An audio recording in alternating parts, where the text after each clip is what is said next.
Donc, allons-y pour la présentation. Donc, un résumé du processus d'adoption des règlements d'emprunt.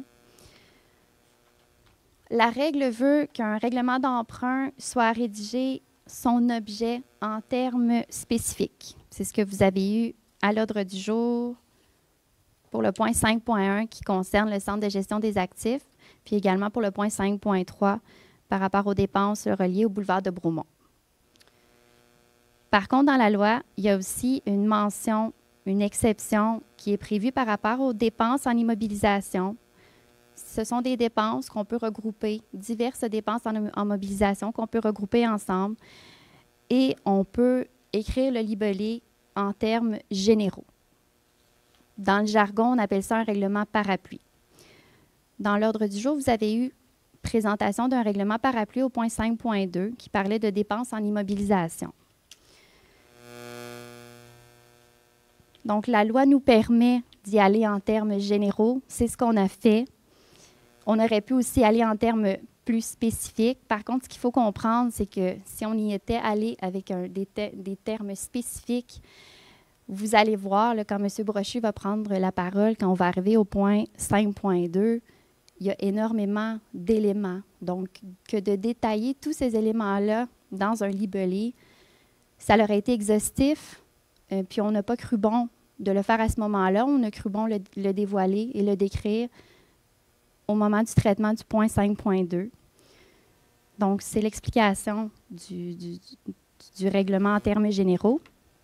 Donc, ceci vient répondre à la question de Mme Chantal Van Stichelman qui nous demandait les détails à venir. Est-ce qu'on va les donner? Est-ce qu'on ne va pas les donner? Oui, on va les donner quand on va arriver au point 5.2. Comme je vous le mentionnais, M. Brochu va prendre la parole et va détailler tous les projets. Donc, vous allez tous pouvoir en prendre connaissance.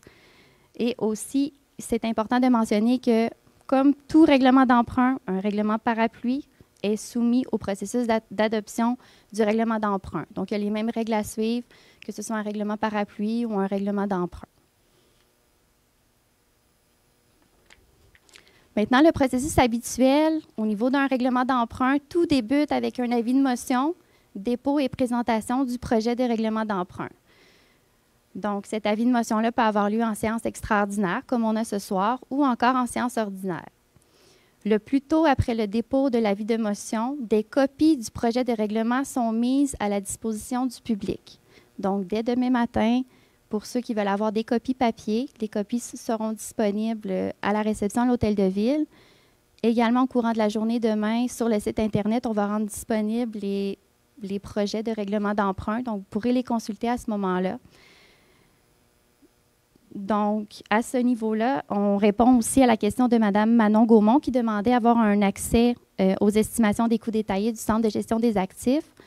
Donc, dans le règlement d'emprunt du Centre de gestion des actifs, il y a un annexe là, qui vient détailler les montants.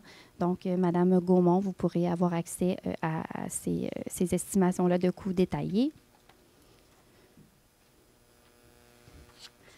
Par la suite, on a l'adoption du règlement d'emprunt.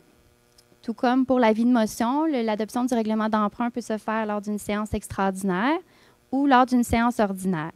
Ce qui est important, en fait, là, ce qu'il faut retenir, c'est que l'adoption doit avoir lieu dans une séance qui est distincte de l'avis de motion. Et entre l'avis de motion et l'adoption, il doit y avoir un minimum de 2 jours. Au moment de l'adoption, on peut adopter avec ou sans changement par rapport au projet de règlement qui a été présenté en avis de motion. S'il y a des changements, quand on va faire l'adoption, bien, on doit mentionner les changements qui ont été adoptés par rapport à l'avis de motion. Et ces changements-là ne doivent en aucun cas être de nature à changer l'objet du règlement. Ensuite vient l'avis public pour la convocation du registre. Je tiens quand même à préciser que ce